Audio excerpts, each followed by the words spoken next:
ꯆꯍꯤ ꯑꯁꯤꯒꯤ SSLC examination ꯒꯤ question paper leak ꯑꯣꯏꯍꯟꯕꯗ ꯆꯦꯟꯅꯔꯤꯕ ꯁ꯭ꯀꯨꯜ ꯑꯗꯨꯒꯤ ꯃꯊꯛꯇ Board of Secondary Education Manipur BOSEM ꯅ ꯀꯔꯤ ꯑꯦꯛꯁꯟ ꯂꯧꯈꯠꯀꯗꯒꯦ ꯍꯥꯏꯕꯗꯨ ꯀꯃꯤꯇꯤꯁꯤꯡ ꯇꯥꯟꯅꯗꯨꯅ ꯋꯥꯔꯦꯞ ꯂꯧꯔꯒꯅꯤ ꯍꯥꯏꯅ BOSEM ꯒꯤ Controller of Examination ꯑꯌꯥꯝꯊꯣꯏꯅ ꯐꯣꯡꯗꯣꯔꯛꯂꯤ꯫ ꯍꯤꯔꯝ ꯑꯁꯤꯒ ꯃꯔꯤ ꯂꯩꯅꯅ BOSEM ꯅ ꯄꯥꯡꯊꯣꯛꯄ ꯄꯥꯎꯒꯤ ꯃꯤꯐꯝ ꯑꯃꯗ ꯃꯍꯥꯛꯅ ꯋꯥꯐꯝ ꯑꯁꯤ ꯐꯣꯡꯗꯣꯛꯂꯗꯨꯅ ꯍꯥꯏ examination ꯑꯁꯤ ꯀꯥꯡꯂꯣꯟ ꯆꯨꯝꯅ ꯄꯥꯡꯊꯣꯛꯅꯕ BOSEM ꯒꯤ officialsꯤꯡꯅ ꯑꯍꯤꯡ ꯅꯨꯡꯊꯤꯜ ꯅꯥꯏꯗꯅ ꯍꯣꯠꯅꯗꯨꯅ ꯂꯥꯛꯄꯅꯤ꯫ ꯑꯗꯨꯝ ꯑꯣꯏꯅꯃꯛ examination ꯑꯁꯤꯒꯤ social science ꯒꯤ question paper social media ꯗ leak ꯑꯣꯏꯔꯦ ꯍꯥꯏꯕꯒꯤ ꯋꯥꯀꯠ ꯑꯃ ꯂꯥꯛꯄꯗꯒꯤ BOSEM ꯅ ꯃꯅꯤꯄꯨꯔ ꯄꯨꯂꯤꯁꯀꯤ cyber crime unit ꯗ ꯋꯥꯀꯠꯈꯤ꯫ ꯋꯥꯀꯠ ꯑꯗꯨꯒꯤ ꯃꯇꯨꯡ ꯏꯟꯅ ꯄꯨꯂꯤꯁꯅ ꯑꯇꯦꯟꯕ ꯃꯇꯝꯒꯤ ꯃꯅꯨꯡꯗ ꯍꯛꯊꯦꯡꯅꯅ ꯆꯦꯟꯅꯕ ꯑꯣꯖꯥ ꯑꯅꯤ ꯐꯥꯒꯠꯈꯤꯕꯅꯤ꯫ ꯄꯨꯂꯤꯁꯅ ꯈꯣꯡꯂꯩ ꯊꯨꯅ ꯑꯦꯛꯁꯟ ꯂꯧꯈꯠꯂꯛꯄ ꯑꯁꯤꯃꯛ BOSEM ꯅ ꯑꯋꯥꯡꯕ ꯊꯥꯛꯇ ꯊꯥꯒꯠꯂꯤ꯫ ꯃꯈꯥ ꯇꯥꯅꯁꯨ ꯀꯦꯁ ꯑꯁꯤꯗ ꯀꯅꯥ ꯀꯅꯥ ꯆꯦꯟꯅꯔꯤꯕꯒꯦ ꯍꯥꯏꯕꯗꯨꯅ ꯄꯨꯂꯤꯁꯅ ꯏꯟꯚꯦꯁꯇꯤꯒꯦꯁꯟ ꯆꯠꯊꯔꯤꯕ ꯑꯁꯤꯗ BOSEM ꯅ ꯃꯄꯨꯡ ꯐꯥꯅ ꯃꯇꯦꯡ ꯄꯥꯡꯗꯨꯅ ꯂꯥꯛꯂꯤ ꯑꯃꯗꯤ ꯃꯈꯥ ꯇꯥꯅꯁꯨ ꯄꯥꯡꯗꯨꯅ ꯆꯦꯟꯅꯕ ꯈꯨꯗꯤꯡꯃꯛ ꯂꯣꯒꯤ ꯃꯇꯨꯡ ꯏꯟꯅ ꯆꯞ ꯆꯥꯕ ꯆꯩꯔꯥꯛ ꯐꯪꯍꯟꯅꯕ ꯍꯣꯠꯅꯒꯅꯤ꯫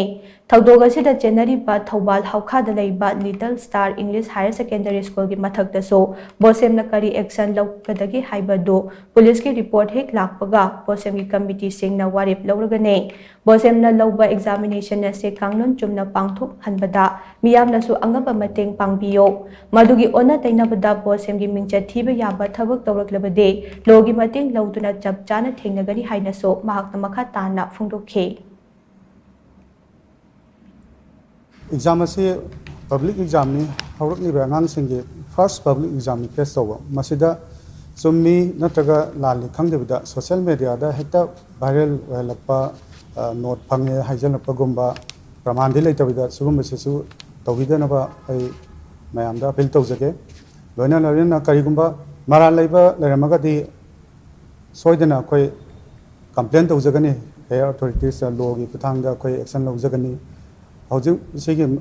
मयक लारब खुदमबो अखोइना हौजिक सोशल मीडिया दा क्वेश्चन चाइथोरपगिदमक्ता हौजिक मी अनि फारगा लैसिनी मखा ताबदा सुगुम्बा आइन यादबा पैखासिबु काइनबा सिलपसिंगी मथक्ता चपचाबा अखोइ लॉगी मतेंग लौजगनी एक्शन लौजगनी हाबसिमसु